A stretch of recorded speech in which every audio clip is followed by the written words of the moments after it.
After Across the Spider-Verse, I just had to sit down and rank the Spider-Man movies because, for one, he's my favorite character, but also just there's been so many great ones, and I don't think necessarily there are any bad ones, and we'll get into that.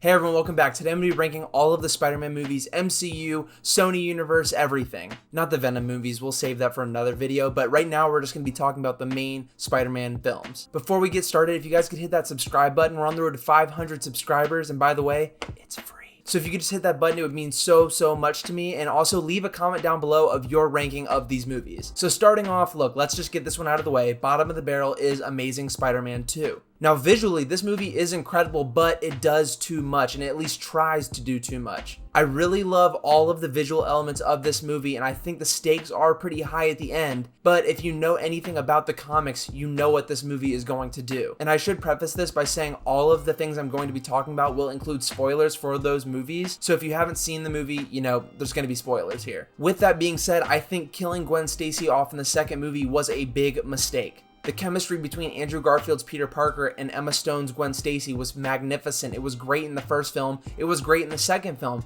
but they take it away from you at the end. They also try to squeeze in the Green Goblin and build up their sort of Sinister Six, which they were trying to compete with the MCU at the time, and they didn't really know what they were going to be, so it just seemed all messy. And studio interference is a big thing, not just in this movie, but in other movies we're going to be talking about later. And I actually think I have some pretty, controversial picks, but I'll leave that to you guys to decide. But look, there's just so much going on in this movie, and I actually do think the Goblin look is creepy and not necessarily accurate by any means, but I think it was something different and something new, and I kind of liked it. And I actually am one of the few people who really like the thing where they're trying to find out who Peter's parents were and what their importance was. I wanted to learn more about that, but I just remember sitting in the movie theater when I was young and realizing this movie made me mad. Gwen Stacy's death didn't feel earned at all. It felt more like a punch to the gut without any sort of redeeming qualities. It was definitely very sad, and the performances are great. Everybody's performance is great. I just think the studio tried to do too much, and the writer didn't want to add these things in, which happens in another movie. But before we move on to the next movie, I have to say this Spider-Man suit is perfect. They got the big eyes, like the ultimate Spider-Man style, and the costume is just perfect to me. I was so glad to see this return in No Way Home, and I'm glad they didn't change it up anymore. It's probably the best live-action Spider-Man suit, if we're being honest. It's unfortunate that it's in this movie because Spider-Man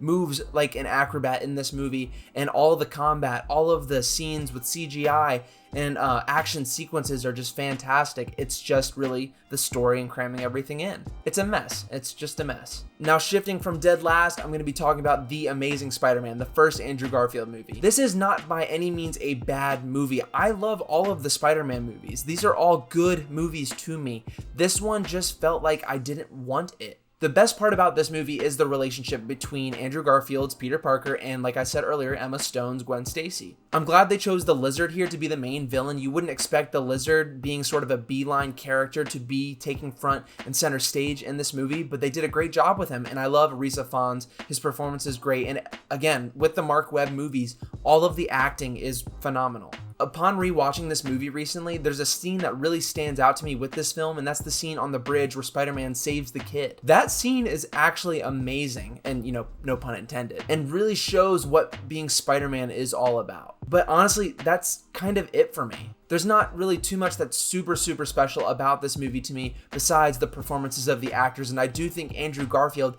is a fantastic Peter Parker and also a great Spider-Man. I think he might be technically the best Peter Parker / Spider-Man. On a performance level, on a comic accurate level, on a relatable level, I think he is that one. But he can't necessarily elevate above all of the rest just with that. Everything else sort of has to follow as well, and this movie was good, just not great. Still love it though, still love it. And again, before we move on, complete opposite from Amazing Spider-Man 2, I think this is the worst Spider-Man suit. It has grown on me a little bit, but I still just do not like the blue lenses, the gold on the lenses. It just felt weird to me, and after, growing up with the Tobey Maguire movies, I wasn't really wanting to accept any sort of change. I wanted Spider-Man 4, I didn't want a reboot with a new character. They did good with what they had, I just wish that they had stuck to the Tobey Maguire stuff. Now this next one might be a little shocking for some people, but it's going to be Spider-Man Far From Home. This is a sequel that just feels like a middle piece. You have Spider-Man who protects New York, not in New York.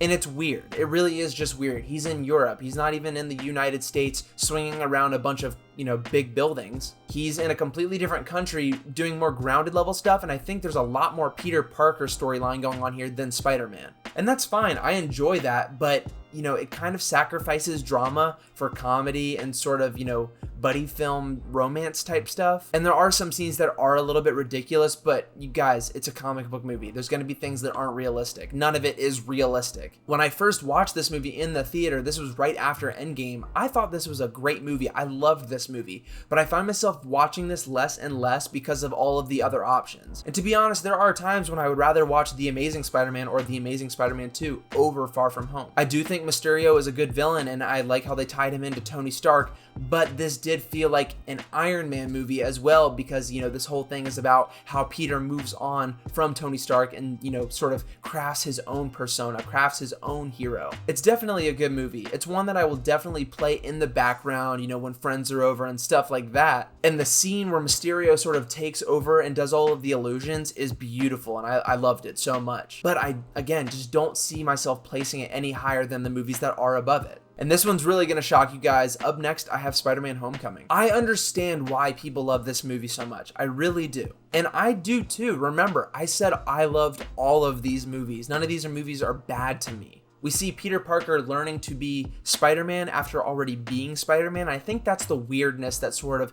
puts me off a little bit. He's been Spider-Man for a while. We saw him in Civil War, but he's sort of in this middle position where he wants to be an Avenger, but also hasn't really had the time and opportunity to build up his rogues gallery and do a bunch of street level stuff. I do like the street level stuff in this movie, but I think the thing that takes people away and is the big winner from this film is Michael Keaton's Vulture. What a great twist having Liz's dad be the Vulture, and that whole scene is just sort of thrilling and keeps you on the edge of the seat the entire time. I remember watching this in theaters and, my jaw hitting the floor finding out that Vulture was Liz's dad. It was such a great reveal, and I do think his motivation allows him to be a sympathetic villain. Again, a villain I didn't think would be able to get the spotlight for a Spider-Man movie, but I'm so glad that they gave him the spotlight and made him be the main villain. And in this movie, we also have the secondary and tertiary villains with the Tinkerer and Shocker. I wish they did a little bit more with Shocker. Maybe we'll see him again in the future. I definitely think we're going to see some more with the movies going forward, not just one villain per movie. But again, if you have more than one, you sort of juggle the balance of it being messy, too much, and stuff like that. I love the MCU tie-ins with this movie. The suit is great. The combat is awesome. I love the barge scene. And I'm still waiting for Scorpion to come back. I really want to see Michael Mando's performance as Scorpion, because that post-credit scene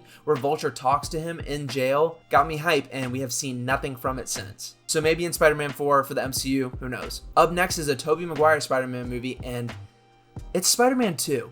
People say this is one of the greatest comic book movies of all time, and I get it. I could agree. I think nostalgia has a lot to do with it, with me ranking it in this position. Objectively, it is a good film. It is a great film even. It's just not my favorite. There's a difference between a great film and your favorite film. The story is fantastic. They adapt Spider-Man No More from the comic books, where Peter decides whether he wants to be Peter Parker or be Spider-Man, and it's handled beautifully by Sam Raimi. Again, the visuals are great, and I love Dr. Octopus. Alfred Molina kills it, not only in this movie, but in a movie we'll be talking about later on. He becomes an iconic character, and there's so many iconic lines in this movie, and don't even get me started on the train scene. That scene is so amazing, and I don't care what anybody says. When Peter removes his mask and all of those people keep his secret, I believe it. This scene is the people paying back to Spider-Man. This is what they owe him, and Peter realizes that, okay, I have to be Spider-Man for these people. Up next, above Spider-Man 2, yes, is, for me personally, Spider-Man 3. I remember watching this movie on my 7th birthday. Believe it or not, after the 90s cartoon, which, sort of was before my time a little bit, but I still kind of grew up on it, this was like my second ever time seeing Venom, and even though nowadays that performance is definitely a misfire from a writing standpoint and a character standpoint, I love the way the symbiote looks and acts in this movie. It's more snake-like, it droops around, it crawls, it's alive, and I honestly think it looks better than the Venom movies. The star of the show is Sandman 100%, and I love his story in this. An ex-convict wrongfully or sort of wrongfully accused for his actions, admitting that he's not a bad guy, he just has bad luck. That theme really struck a chord with me, and I followed it all the way through the end and actually just enjoyed my time with this character in not only this film, but again, a film we're going to be talking about later on. Of course, we have hundreds and hundreds of memes from this movie with Bully Maguire and Emo Peter. And yes, that stuff is terribly goofy, but it's a comic book movie. I was young and I still enjoy watching it because it's hilarious. And this movie also has very dark tones for a more mature adult audience that, sort of still hold up. The themes of losing yourself for revenge, being hell-bent on things. It's chaos, and there's a lot in it, and I know Venom wasn't supposed to necessarily be in it, and this was that studio interruption that I was talking about earlier, where they wanted to have Venom in there to make it a bigger, better movie. And yes, it's a very messy film, but it's a fun film, and I put this movie on all the time. I don't know why I'm trying to justify it. This is my ranking list, so I get to have my own opinion. Above this, of course, we have the first animated Spider-Man movie, Into the Spider-Verse. This movie was such a breath of fresh air. Even this late into the MCU, having a Spider-Man story disconnected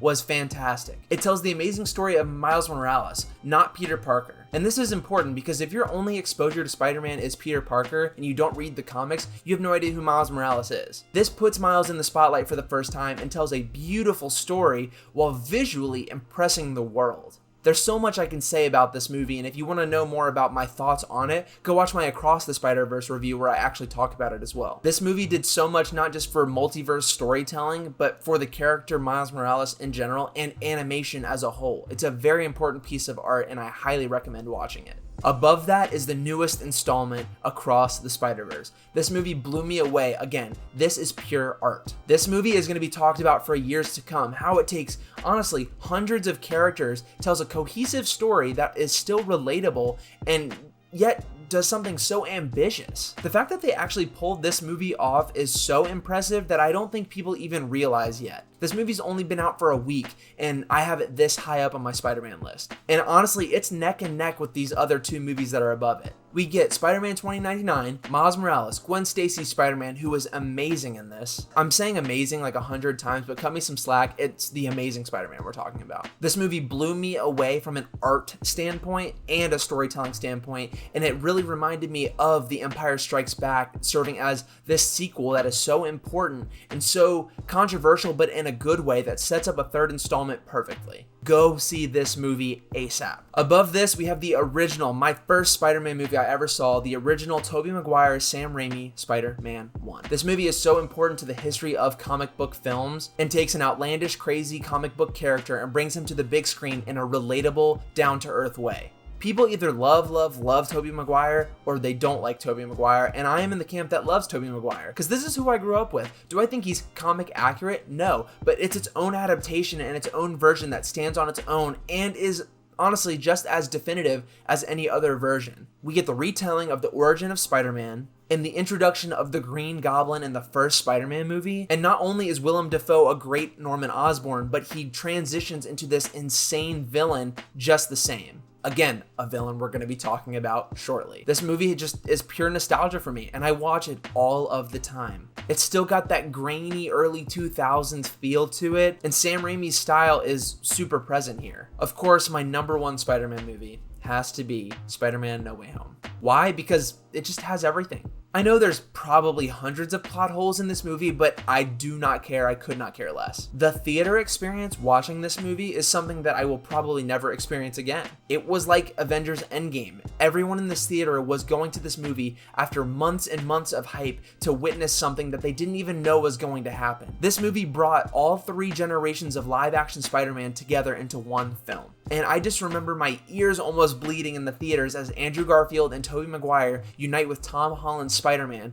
to really fight the Sinister Six. I mean, are you kidding me? The fact that this movie even exists is ridiculous. And if you really break it down on a logistical standpoint, on a studio standpoint, this movie should have been impossible to make. And the fact that they pull it off and tell a great story and have one of the best endings in the MCU, hats off to Marvel, a great project, the best of Phase 4 and one of the best in the MCU period, in my opinion. The fact at the end of this movie, Peter Parker has to make the decision to have everyone he's loved and cared about and known forget about him is just pure Spider-Man, making the ultimate sacrifice for the better of other people, even if those people don't deserve it. I love this ending so much, not only because of those themes, but also because it sets up our MCU Spider-Man as the street level hero that we've missed from the beginning of Spider-Man Homecoming. He gets the new suit, which is beautiful, and now he can fight these down-to-earth villains like his Rogues Gallery and maybe even Kingpin and team up with Daredevil in Spider-Man 4, because he's back down to that street level which we know and love from the comics and other adaptations. And again, just seeing Andrew Garfield, Tom Holland, and Tobey Maguire interact and talk about their histories and their pasts that all sort of interconnect in a web, again, that was kind of a pun intended, was so special, and I'll never forget it. But yeah, that's my Spider-Man ranking. Guys, let me know your ranking down below. I really want to know what you guys have to say and what your ranking is. And until next time, I will see you very, very soon.